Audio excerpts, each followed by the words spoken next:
In this video, I'll guide you on how to use Raydium with Phantom Wallet to swap tokens, add liquidity, and earn rewards on the Solana blockchain.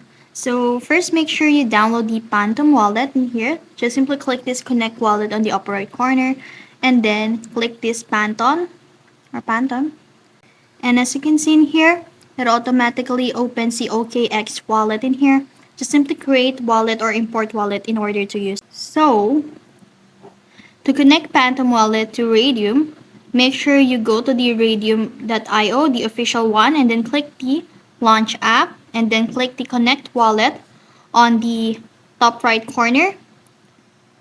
This, and then a Phantom Wallet, and approve the connection request once it shows up. So click on the Swap tab, and then select the token pair. For example, USDC or the Ray here,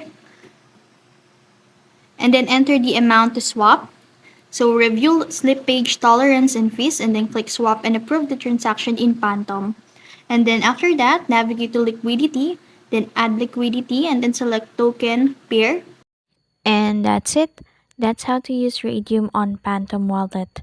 If you found this video helpful, don't forget to like, share, and subscribe to the YouTube channel.